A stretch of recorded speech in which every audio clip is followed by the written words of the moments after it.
Next, we begin the plot explanation for episode 189. Before watching, please remember to hit the like button. The black-robed man gave hanli a thorough once-over.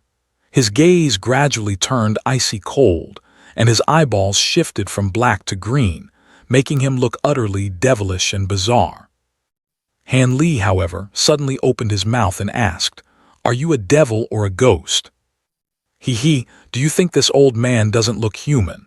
The black-robed man opposite him let out a cold sneer. At the same time, wisps of ink-black chi began to rise from his body. The sound of ghostly wailing followed in earnest. For a moment, the area on the opposite side was engulfed in a fierce yin wind, like a veritable ghost domain. "So you're human. That's good. It seems you're a heretical cultivator who practices the way of devils and ghosts."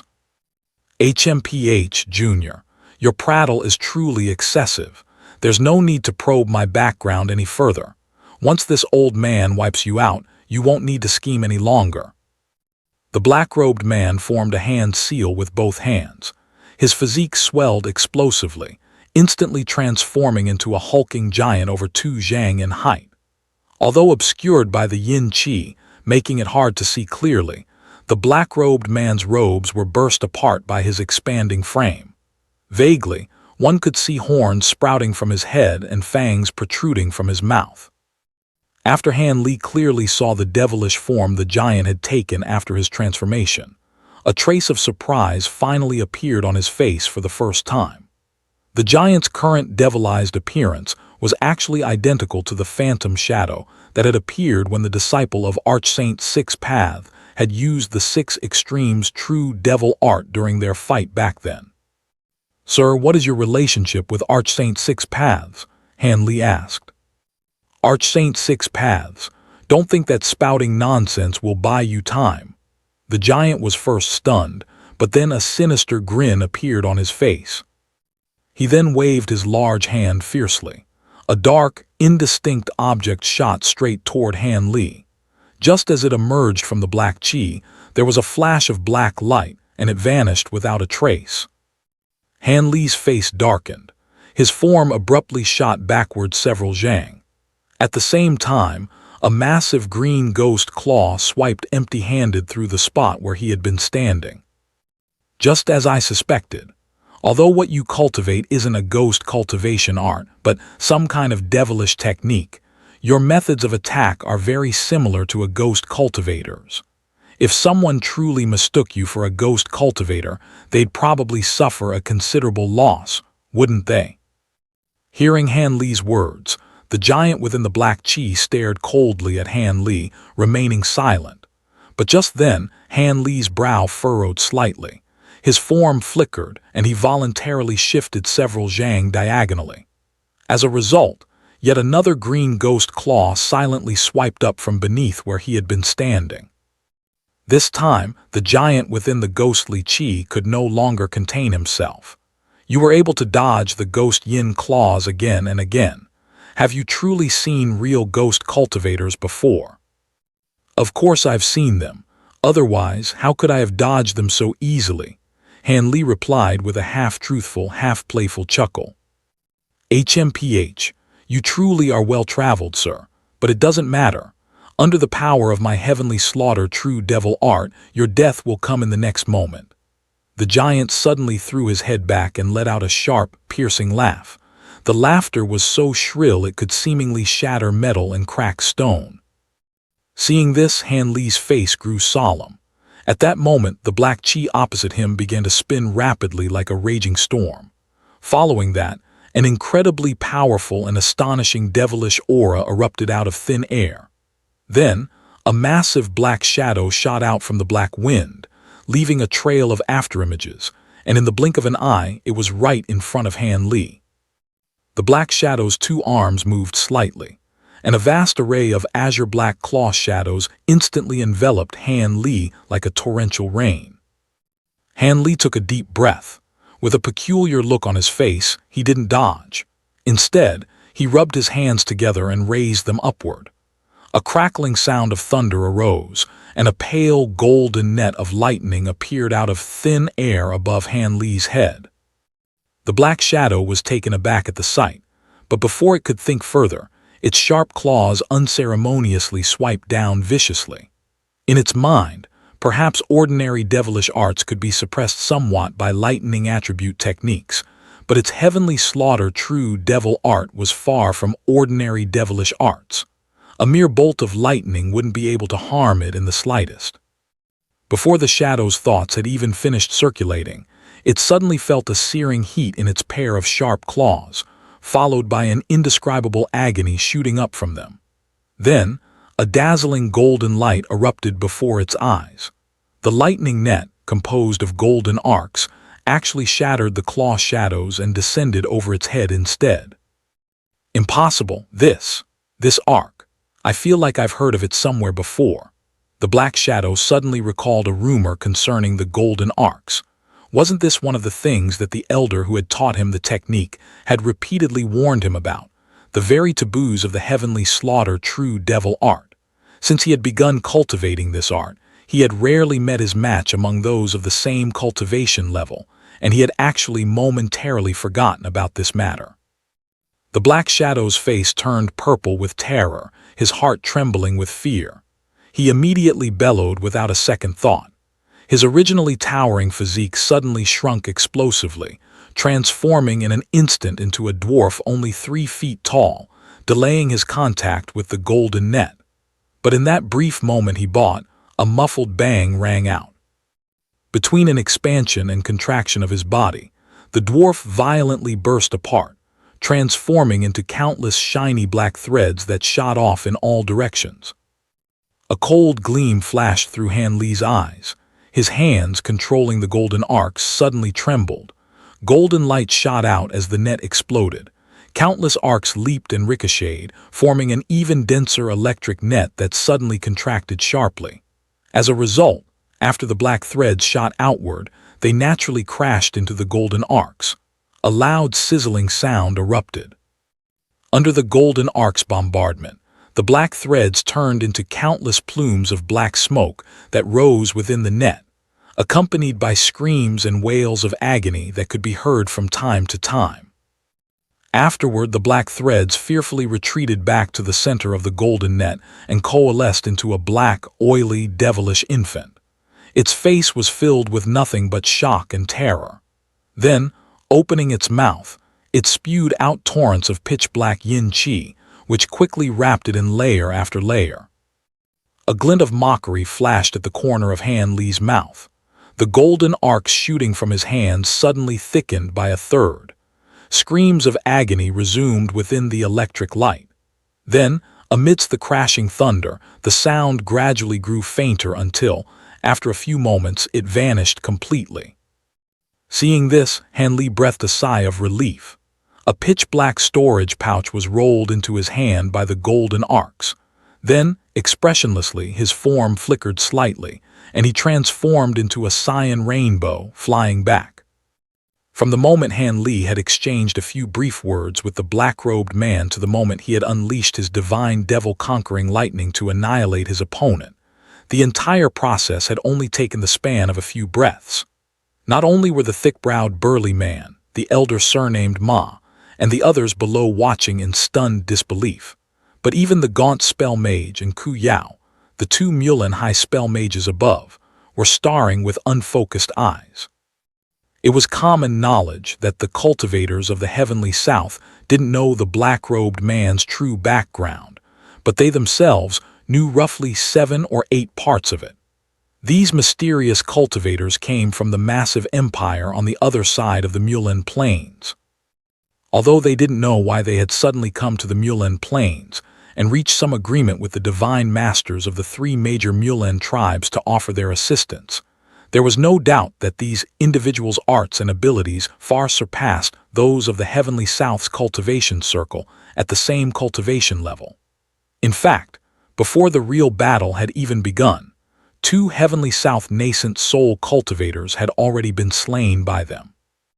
This had made the 2 Mulan high spell mages quite confident in the black-robed men. Finally, the gaunt spell mage and Ku Yao snapped out of their daze. After exchanging a shocked glance, their faces showed signs of hesitation, uncertain whether to continue sending out challengers or simply command the spell mages behind them to swarm forward.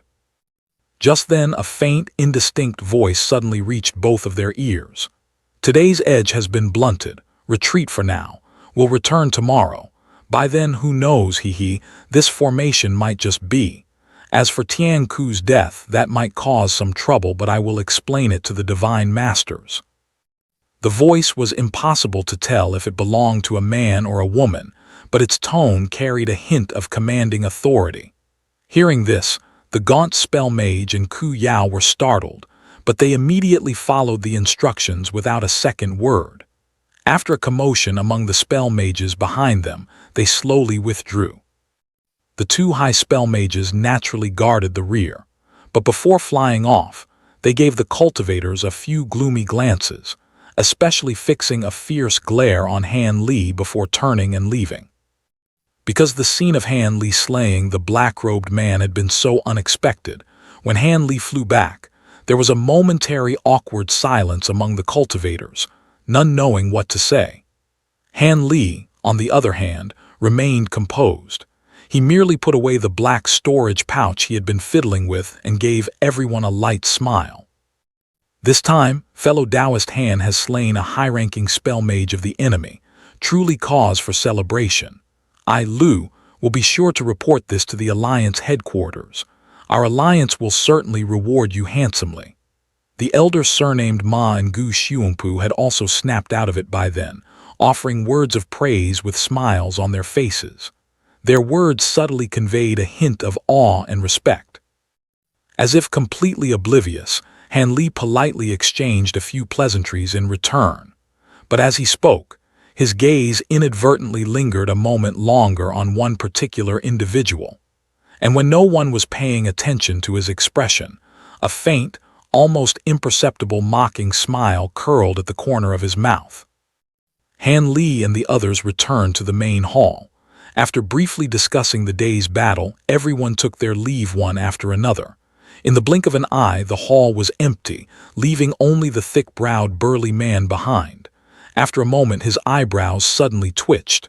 "Who's there? Show yourself." Brother Lu, your skills are truly profound. I was detected the moment I came in." "So it's you, fellow Taoist. Why have you concealed your presence and returned instead of resting?" "Nothing much. I just suddenly discovered a secret and felt I should discuss it with you. Fellow Taoist Han of the Drifting Cloud sect, there's a high chance he's a spy for the Mulan people." "A spy? Brother, have you lost your mind? Fellow Taoist Han just slew a nascent soul stage spell mage today. That claim is absolutely ludicrous." "I knew you wouldn't believe it, Brother Lu, but I have evidence. A single look at this and you'll know I'm not lying." The man flipped his hand over, and a green jade slip appeared in his palm. Just as the thick-browed, burly man's fingers were about to touch the jade slip, the other man's expression abruptly changed. A flash of murderous cruelty passed over his face. The jade slip glowed green and suddenly transformed into a small emerald snake, biting down on the burly man's wrist. The burly man's face was filled with shock. He opened his mouth to shout something, but his face instantly turned pitch black and purple, and he crumpled soundlessly to the ground. The double-tailed emerald snake truly lives up to its reputation. In terms of toxicity alone, it's probably not far off from the legendary 10 deadly poisons. After being bitten, one doesn't even have the strength to release their nascent soul. If one could ride it, it would undoubtedly be a formidable assassin's tool for cultivators. A flash of elation crossed the man's face as he carefully examined the dissolving corpse. With a casual flick of his hand, the storage pouch on the corpse flew into his grasp. He then sank his spiritual sense into it with some excitement, as if searching for something. "Impossible. Where's the token?" He then, unwilling to give up, dumped the contents of the pouch on the ground. A pile of low-grade magical artifacts and a pitiful number of low-grade spirit stones appeared. Upon seeing what was on the ground, the man's face turned ashen. Green light suddenly surged around him, and without a word, he transformed into a beam of light and shot toward the hall's entrance. A long, drawn-out sigh echoed through the great hall. Then, the four walls suddenly shimmered with silver light. One layer of silver light screen after another surfaced like waves, forming a massive barrier of light. The man let out a cold snort. He patted a pouch at his waist, and a pitch-black pangolin-like spirit beast lunged out. With a muffled thud, the silver barrier rebounded the spirit beast. A chill ran through the man's heart, but he gritted his teeth and spat out a blue flying fork.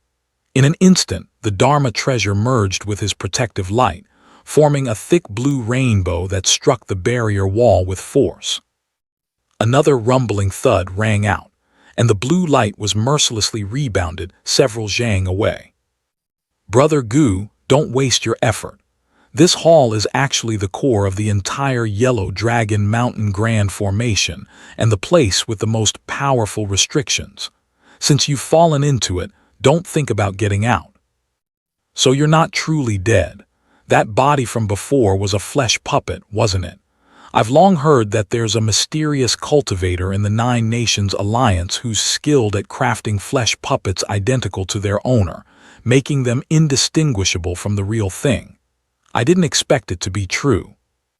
The blue light within the barrier converged, revealing a figure. It was Gu Xiongpu of the Control Spirit Sect. However, he was now pale-faced and gloomy-eyed, though he still managed to maintain a semblance of composure. Brother Gu, you certainly know a great deal about our Nine Nations Alliance, even being aware of the substitute puppet. Indeed, what you killed just now was a substitute that I was controlling. A flash of white light appeared outside the hall, and the thick-browed burly man's form materialized. HMPH.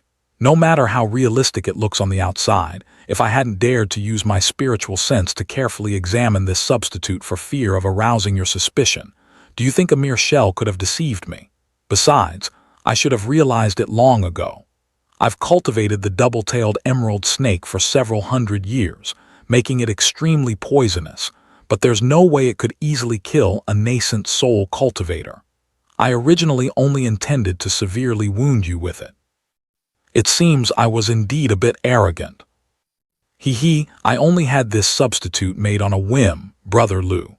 Of course, I didn't actually believe that this dead thing could compare to something like an external incarnation. But even with just this puppet, I managed to fish out a traitor like Brother Gu who colluded with the Mulan. So it wasn't a waste of spirit stones at all. Gu Xiongpu's face twitched and he fell silent for a moment. Then he asked coldly, "From your tone, it seems you knew I'd come looking for you. Have I been discovered ever since I arrived at Yellow Dragon Mountain?" Not exactly. How could I suspect a grand elder of the Control Spirit Sect for no reason? I was merely alerted by someone else. Fellow Taoist Han, Brother Ma, you can come out now. I truly didn't expect you to do something like this, fellow Taoist Gu. I wonder, how many benefits did the Mulan promise you to make you go so mad? The elder surnamed Ma appeared with a pained expression, his words full of regret. HMPH, mad, I was originally Mulan. What's mad about that? You're Mulan. This took the burly man and the others by surprise. Of course.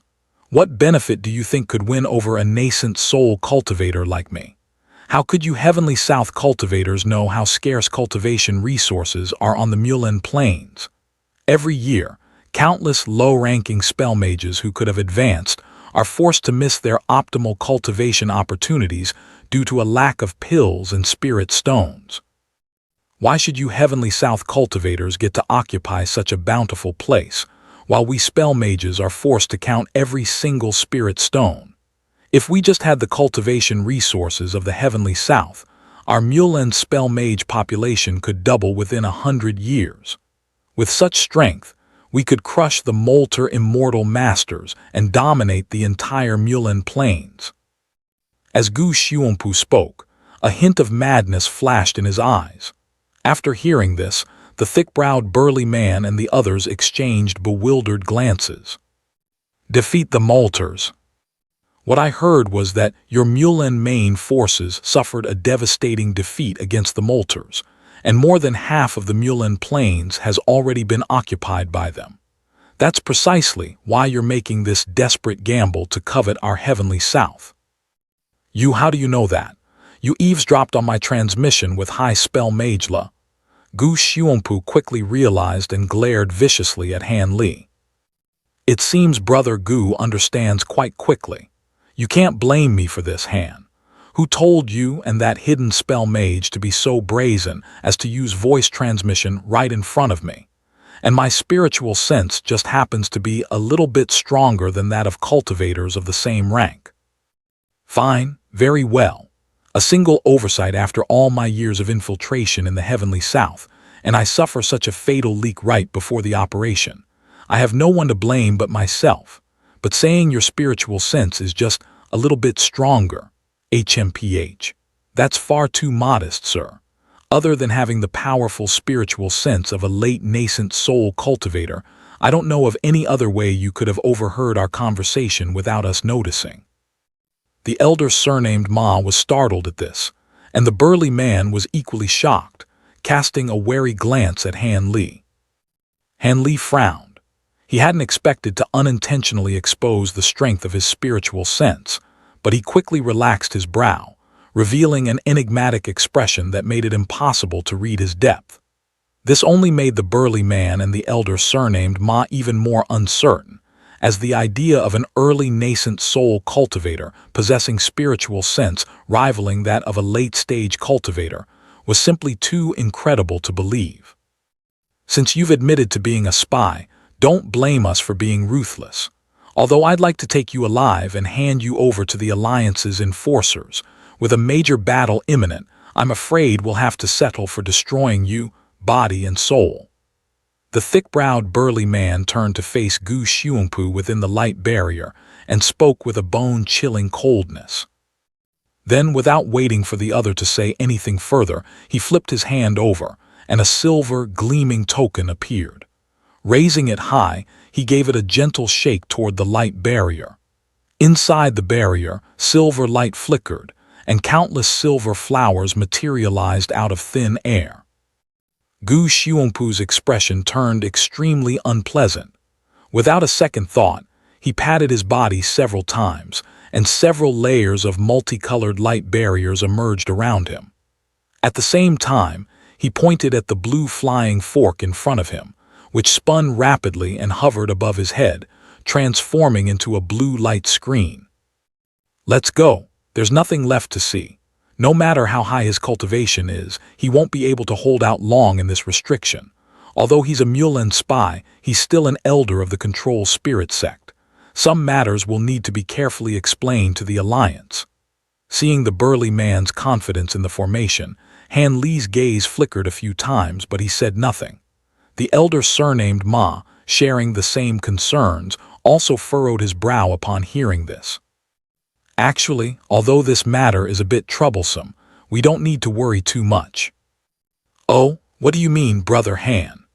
The burly man no longer dared to ignore hanli's words, and the elder surnamed Ma also looked at hanli with surprise. Those in charge of your alliance must already be aware that Mulan spies have infiltrated the heavenly south. They've probably caught some before. It's just that catching such a high-ranking cultivator as a spy is hard to justify to the Control Spirit sect. However, we three belong to different factions. Most people won't believe that we're deliberately framing someone from the Control Spirit sect. So if we just explain things clearly and send the information about the Mulan we've overheard back to them for verification, it shouldn't cause too much of a fuss. I think the Control Spirit sect might have had their suspicions about Elder Gu for some time. After all, after so many years, he hasn't slipped up once. I don't believe it. Besides, even if they've never suspected him before, upon re-examining his past actions, they're sure to find something suspicious. Fellow Taoist Han's words do carry some weight. I've also used a secret technique to record our conversation with him onto a jade slip. At the very least, That can serve as evidence. The thick-browed, burly man's brow relaxed. He suddenly revealed a white jade slip that he had been palming and waved it lightly. That'll do. It's a pity that fellow Taoist Bu is still healing his serious injuries. If we could have had him as a witness, there'd be no problem at all. Hearing hanli's words and seeing the jade slip in the burly man's hand, the elder surnamed Ma felt his worries dissipate by more than half. The three of them discussed a few more minor details. Suddenly, a sizzling, eerie cry came from within the silver light barrier. Just as the burly man was about to take some action, a thunderous boom erupted. A green claw suddenly reached out from amidst the thunderous flames, and the entire silver light barrier trembled violently. The burly man then formed a hand seal with a grave expression, and a white light shot onto the barrier wall. The dense thunder and flames within the barrier momentarily stopped, revealing the scene inside. Upon seeing it, the burly man and the elder surnamed Ma both gasped. Hanli's expression also darkened. Gu Xuanpu had vanished completely. In his place stood a half-human, half-snake demon. This monster, neither fully human nor fully beast, wore Gu Xuanpu's robes. Its face and exposed limbs were covered in emerald green scales. Its eyes were cold and eerie, its fingers sharp, and two several feet long snake tails tapped lightly on the ground behind it. Looking at the face between the scales, it was unmistakably Gu Xuanpu himself. But when his lips parted slightly, a purple-black forked tongue darted in and out, sending chills down the spine. This is the spirit possession art. He's merged with the double-tailed emerald snake.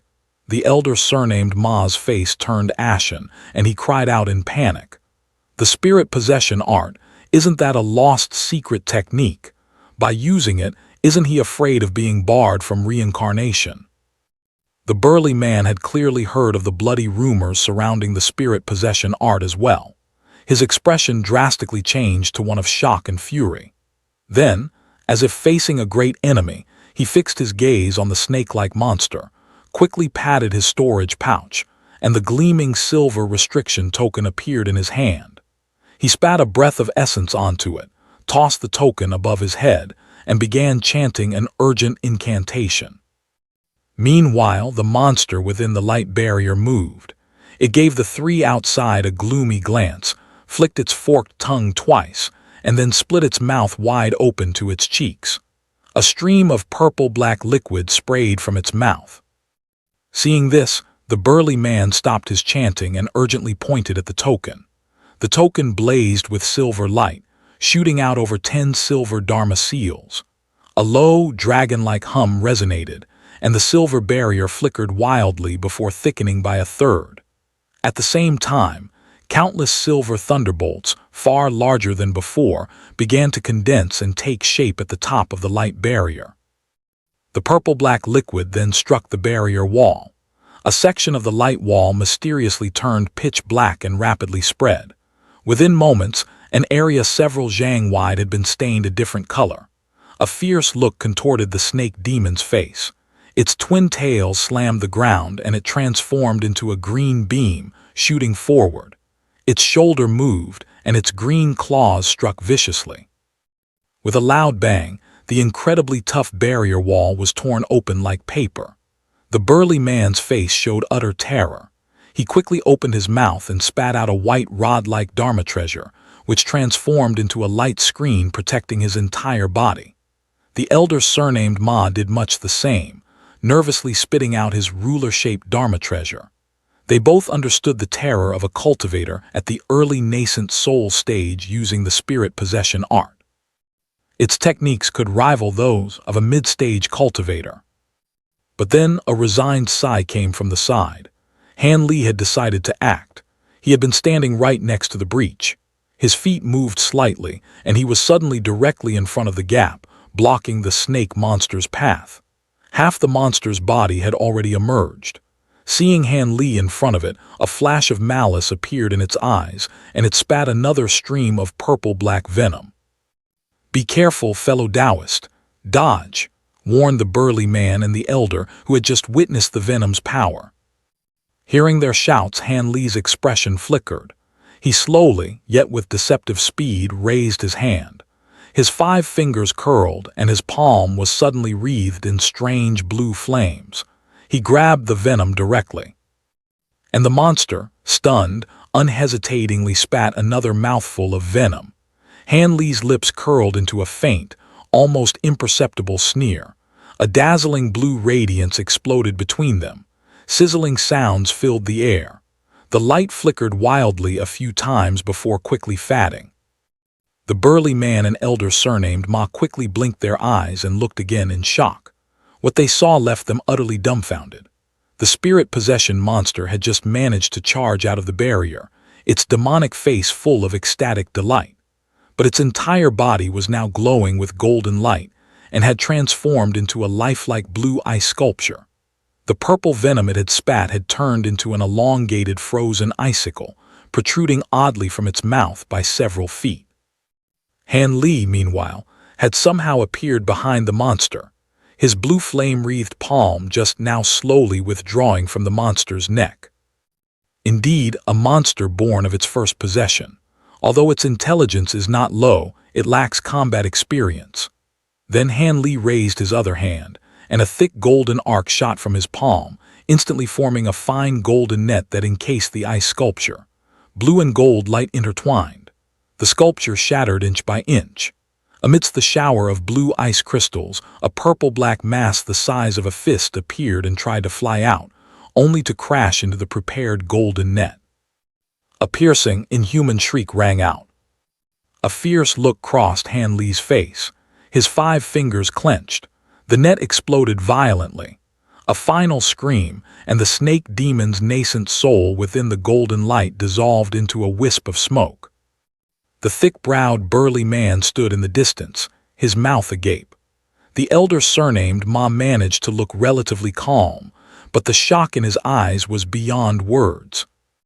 Seeing the two so shaken, Hanli didn't show any surprise. He reached out, sucked up the dropped storage pouch and the blue flying fork, and tossed them to the burly man.